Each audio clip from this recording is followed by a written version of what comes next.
Telugu YouTube ఛానల్లో మీ వ్యాపార ప్రకటనల కోసం 9154949554కి కాల్ చేయండి. నమస్తే, వెల్కమ్ టు కేటీవీ. ఆంధ్ర రాజకీయాల్లో ఆమె ఫైర్ బ్రాండ్. నగరి నుంచి 2 సార్లు ఎమ్మెల్యేగా గెలిచారు. అదృష్టం కలిసి వచ్చి వైసీపీ హయాంలో మంత్రిగాను పనిచేశారు. అయితే హ్యాట్రిక్ కొట్టాలన్న ఆమె ఆశలకు ప్రజలు గండి కొట్టారు. నగరిలో ఓటమి తర్వాత రోజా సైలెంట్ అయిపోయారు. ఈ మధ్య ఆవిడ ఎక్కువగా తమిళనాడులోనే గడుపుతున్నారన్న వార్తలు వస్తున్నాయి. నగరిలో వైసీపీ క్యాడర్కు కూడా ఆవిడ అందుబాటులోకి రావడం లేదు. దాంతో రోజా నెక్స్ట్ స్టెప్ ఏంటనే చర్చ మొదలైంది. అయితే ఆవిడ తమిళ్ పాలిటిక్స్పై ఎక్కువగా ఇంట్రెస్ట్ చూపుతున్నట్లు బలమైన ప్రచారం జరుగుతుంది. అనేక తమిళ సినిమాల్లో స్టార్ హీరోల పక్కన నటించిన రోజాకు అక్కడ మంచి ఫాలోయింగే ఉంది. ఆమె భర్త సెల్వమణి తమిళనాడుకు చెందిన వ్యక్తి కావడం కూడా ఆవిడకు మరో ప్లస్ పాయింట్. పైగా రోజాకు తమిళ భాష పైన గట్టి పట్టుంది. ఇప్పటిదాకా పుట్టింట రాజకీయాల్లో కీలకంగా వ్యవహరించిన రోజా ఇప్పుడు మెట్టినింటి రాజకీయాల్లో తన భవితవ్యం తెలుసుకునేందుకు సిద్ధమయ్యారన్న ప్రచారం జరుగుతుంది. నిజానికి రోజా కొన్ని రోజులుగా ఏదో ఒక తమిళ రాజకీయ పార్టీలో చేరతారని రాజకీయ వర్గాల్లో చర్చ జరుగుతుంది. ఇంతకీ రోజా తమిళ్ పాలిటిక్స్పై ఎందుకు గురిపెట్టింది? ఎస్, తమిళ్ పాలిటిక్స్లో ఇప్పుడు పొలిటికల్ వ్యాక్యూమ్ ఉంది. అన్నా డిఎంకే పార్టీ పూర్తిగా డల్ అయిపోయింది. అధికార డిఎంకేను ఏ విధంగానూ ఎదుర్కోలేకపోతుంది. ఇక రజనీకాంత్ కూడా నో పాలిటిక్స్ అంటూ సైడ్ అయిపోయారు.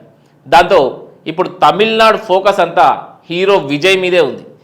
తమిళ వెట్రి కజగం పేరిట ఇప్పటికే ఆయన పార్టీ పెట్టారు. 2026లో జరగబోయే అసెంబ్లీ ఎన్నికల్లో విజయ్ పార్టీ బరిలోకి దిగుతుంది. ప్రస్తుతం విజయ్ కూడా 1-2 సినిమాల్లో బిజీగా ఉన్నారు. అవి కంప్లీట్ అయ్యాక పార్టీ నిర్మాణం మీదే ఫోకస్ పెట్టనున్నట్లు తెలుస్తుంది.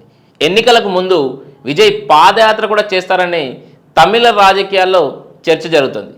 డిఎంకేను ఢీ కొట్టే సత్తా ఇప్పుడు విజయ్కి మాత్రమే ఉందని ఆయన ఫ్యాన్స్ గట్టిగా నమ్ముతున్నారు. అందుకే రోజా కూడా హీరో విజయ్ పార్టీ మీదే దృష్టి పెట్టింది. కొంత గ్యాప్ తీసుకొని ఆయన పార్టీలో చేరే అవకాశం ఉందంటున్నారు. ఏదైనా కీలక పదవి తీసుకొని రాబోయే ఎన్నికల్లో తమిళనాడులోని ఏదో ఒక నియోజకవర్గం నుంచి రోజా పోటీ చేస్తారనే ప్రచారం అయితే జోరుగా సాగుతుంది. అసలు రోజా తమిళ రాజకీయాల వైపు మళ్ళేందుకు కారణం ఏంటి? గత 2 ఏళ్లుగా నగరి నియోజకవర్గంలో రోజా అనేక ప్రతికూలతలు ఎదుర్కొంటున్నారు. సొంత పార్టీ నేతలే ఆమెపై తిరుగుబాటుకు దిగారు. చెప్పినట్లుగానే ఆమెను ఓడించారు. ఇప్పటికీ నగరి వైసీపీలో ఆమెకు అనుకూల వాతావరణం ఏమీ లేదు. ఓటమి తర్వాత కూడా పార్టీ క్యాడర్లో భరోసా నింపే ప్రయత్నం చేయలేదు రోజా. పైగా అంతా కలిసి తనను మోసం చేశారన్న ఆలోచనతో ఉన్నారు. ఈ 5 ఏళ్ళు యాక్టివ్గా పనిచేసిన వచ్చే ఎన్నికల్లో ఆమెకు నగరి టికెట్ దక్కుతుందనే గ్యారంటీ కూడా ఏమీ లేదు. అందుకే నగరి నుంచి చెన్నైకి మకాం మార్చి తమిళ్ పాలిటిక్స్లో ఎంట్రీ ఇస్తే ఎలా ఉంటుందనే ఆలోచనలో ఆవిడ పడినట్లు తెలుస్తుంది. ప్రస్తుతం ఆంధ్రాలో ఉన్న రాజకీయ పరిస్థితుల నేపథ్యంలో ఏపీని వదిలి కొత్త చోటుకు వెళితేనే తన పొలిటికల్ కెరియర్ బాగుంటుందని ఆమె భావిస్తున్నట్లు చెప్తున్నారు. పొలిటికల్గా తాను సెకండ్ ఇన్నింగ్స్ మొదలు పెట్టేందుకు తమిళనాడు అయితేనే కరెక్ట్ అని రోజా భావిస్తున్నట్లు తెలుస్తోంది. Please subscribe to KTV Telugu. KTV Telugu. KTV Telugu channel.